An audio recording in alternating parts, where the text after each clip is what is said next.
evening, and thank you, all of you, for the opportunity to speak here tonight. My name is Katherine Scaramella, and is this on? Sounds like it. Yes, okay. I'm here today to support the passing of Senator Fogarty's bill, S3037, to improve the power plant siting process and increase local input, and I'll tell you why. I have attended the Burrillville Town Planning Board meeting on May 2nd with Invenergy, when Invenergy outright asked the Planning Board to give them a positive recommendation with no certificates. And then I heard them say that they weren't required to do an environmental impact statement. And this baffles me. How can you propose a project that's going to clear cut over 200 acres of wetlands and forests without an environmental impact statement?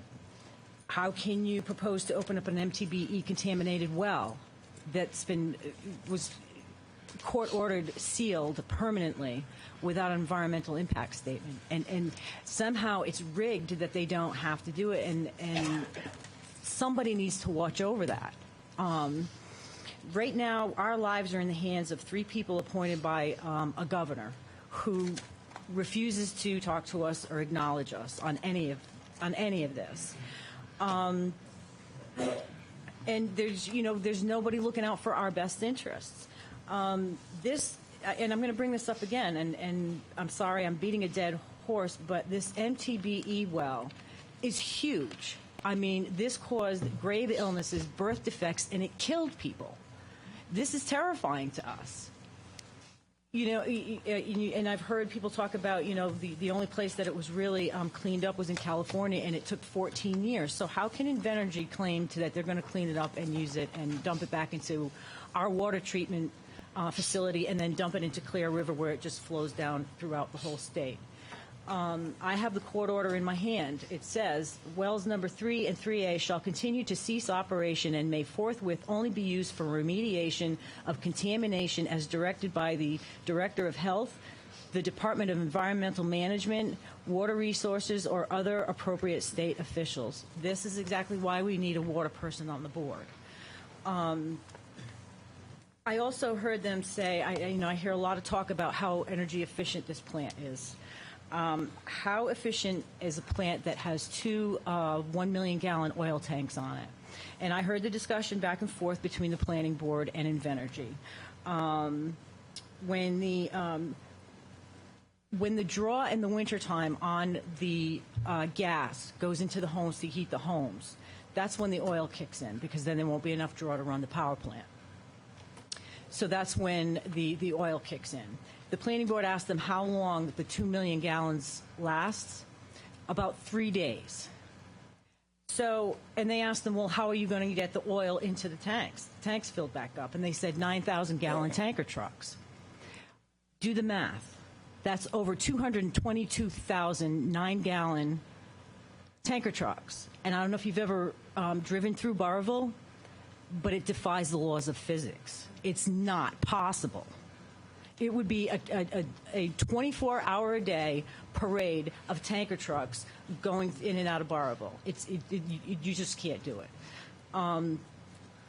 They're also going to use between 222,000 gallons of water a day to almost 1 million gallons of water a day. We cannot sustain that.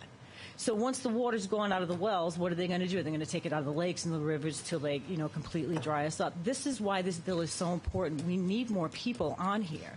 We need people who are looking out for the best interest of everybody, not just 3 people appointed, by the governor. These are our lives. I go to these hearings, and one more thing I want to add, because I keep hearing about you can't, change the game midstream. I just want to let you know that the 3rd member of the EFSB was just appointed a few weeks ago. At the last EFSB hearing, all of a sudden the 3rd person just appeared out of nowhere, some gentleman from Connecticut. So if the governor can do it, then why can't we? It didn't seem to change anything. I heard an explanation from somebody that he just had to get caught up. Listen to the testimonies, read the read the testimonies and all of that stuff. So I don't think it's going to make a difference to add more people. I think it's just, and I'm going to say it, it's common sense. I don't understand why, based on this MTBE thing alone, didn't shut this whole proposal down, because it's reckless. It's who overturned the court order and said they could open up the well? I don't think anybody did. So this is why we need more people on this board. We need people watching out for this.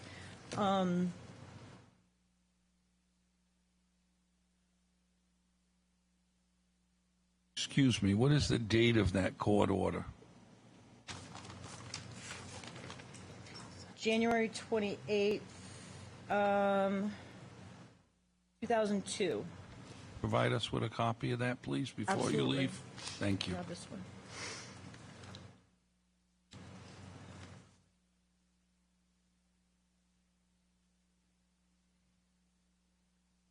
one. The other thing is, when we were, one of the hearings, Invenergy is supposed to give public notice on the EFSB hearings. And in Barrowville, we use the Wagenbuyer.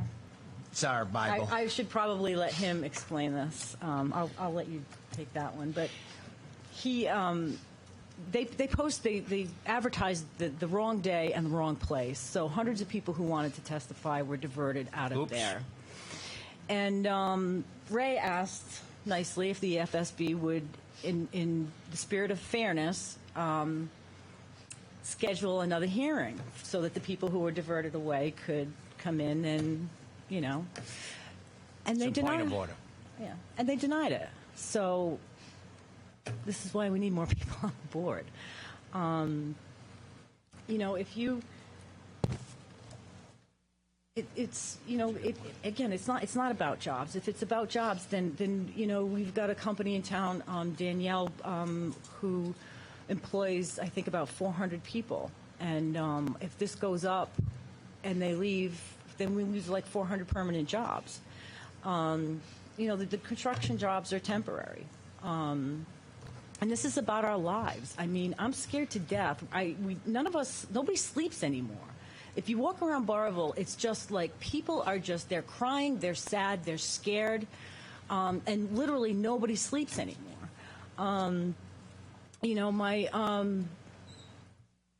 My niece and her husband spent 20 years saving up their money, and they finally got to build a house. They have 2 little kids, a 6-year-old and a 3-year-old. After 20 years, they finally bought a piece of property up on East Wallam Lake Road and just moved in October to a brand new house. And now, just at the proposal of this property is worthless. But what if it goes in? Now they're going to have, they're going to have to choose between abandoning that because it's not going to be worth it. They won't be able to sell it, and their kids getting sick. And those same kids go to that school that Mrs. Bailey was talking about. And it just affects everything. It's just this big, huge ripple effect. And we really do need more. We need more people on this board, more experts in different areas. We need more environmentalists. We need somebody from the water board. We need people on there who are non-biased and are in it for the best interest of everyone.